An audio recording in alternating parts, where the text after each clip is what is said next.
You will get, with this month's instructions, you get all the measurements, the templates, color photos, and also on the third page you get all the sayings and graphics that you'll need to turn this into a birthday card, a Father's Day card, or a graduation card. Alright, let's get started. The first thing that will be very helpful is if you'll go ahead and cut out all the individual parts that you need for this card, and all those measurements are given in your instructions. The first thing we have for the inside of the card is a piece of paper that's cut out and folded in half, and I gave you all the measurements there. And then to get ready for the pop-up, you will need a ruler. It says in your instructions to measure in 2 1/4 inches from each side, and you just make a little mark. I use this pigmented ink white pen by Uniball. It's Signo Uniball, and it's great for marking on dark colored paper. And all I did was mark in 2 1/4 inches from each side, as it says in your instructions. You just make a little dot, a white dot, and then you'll use the ruler, and from each dot you just mark down, you just measure down 3/4 inch on each side of that little dot. You made a dot there, and you're going to extend that down 3/4 of an inch. And that's the first part to your pop-up. You'll need to do that. And then there are 2 sets of rectangles. You want to cut those out. They each have a dark navy blue background, and I've given you all the measurements in your instructions. One thing I would like to show you very quickly, how to evenly border a background layer for your rectangles. You can use the exact measurements I've given you, or cut out the top layer, and then I use this a lot when I make cards. People want to know, how do I get that border so evenly around each rectangle? I might have some artwork here on a card, and all I do is I decide how much I want the background to show, and I just mark it with my white pen here, or a pencil if you're using light colored. You just mark it each, how much border you want on each side there, and then you would just cut each side and you have a perfect border. Okay, that's one set of pieces you'll need for this card. And then let's look at the rest of the pieces that have already been cut out. And then this is going to be the water component.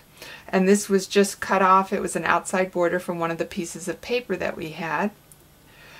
And if you don't have this paper, you could use decorative scissors and make your own waves. And on each of the measurements I gave you for your sails, all you will do is take that rectangle, and we're going to just cut that on the diagonal to get our 2 sails.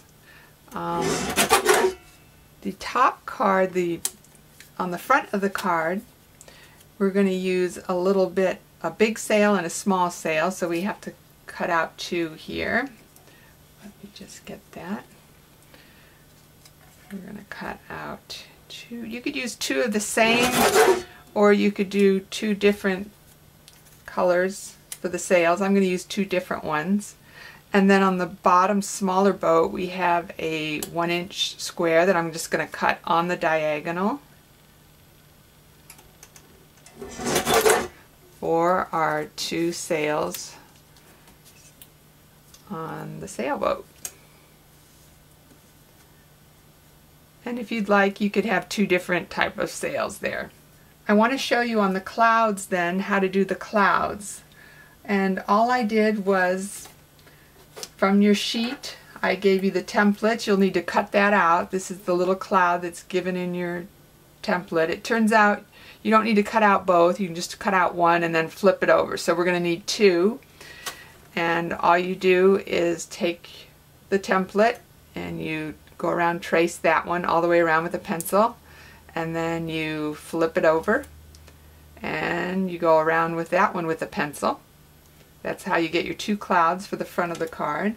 And then you're going to use some ink, whatever kind of ink you want. This is a blue, Brilliance blue, it's called Sky Blue, Pearl Sky Blue. And then you'll just take a sponge. If you don't have these sponges, these are from Stamping Up. If you don't have these, just use a makeup sponge. And then I just tapped around the clouds on the top just to give them a little accent. It just adds a little professional touch to the overall look of the card. And then I'm going to show you how to modify the base of your sailboat to make it look like a boat. I said in the instructions you're just going to cut in about, a 1/4 of an inch up to the top point there. So you're just cutting in, and I'm just eyeballing this. It really doesn't need to be exact. And I'm going to trim that one a little bit more to make it look like the shape of a boat.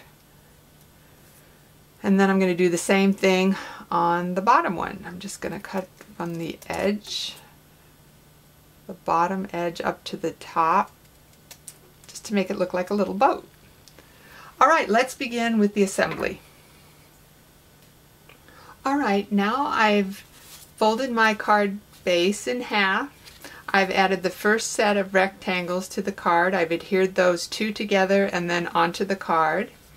And then I adhered the next set of smaller rectangles together. And now I'm going to show you how we're going to do the ribbon embellishment. This is a fun way to add an embellishment to a card. I have one piece of about 7 inches of solid ribbon, and I've taken some sheer ribbon. You could use solid as well for the second part. I just tied a knot around the center ribbon there with these 2 pieces, and I'll show you how I did that on my third piece here. You just have left over right, and then you just bring that pretty tight, and you can play with it a little bit, get it to lie just how you want, and then I just slide that up to meet with the other 2 pieces of ribbon. And you can trim it either now or when you get it onto the card. I'll show you how you get it onto the card. I'm going to use some adhesive just on the side here. And you just take that and keep it pretty tight and bring it around to the back. Keep that aligned so the top distance is the same as the bottom distance. Pull that tight, and then we're just going to trim that ribbon on the back just so it doesn't add too much extra bulk, and just push that down to make sure it is adhered firmly. And then I'm going to finish trimming here. You can make it any angle that you like. And I'm going to trim this bottom piece here.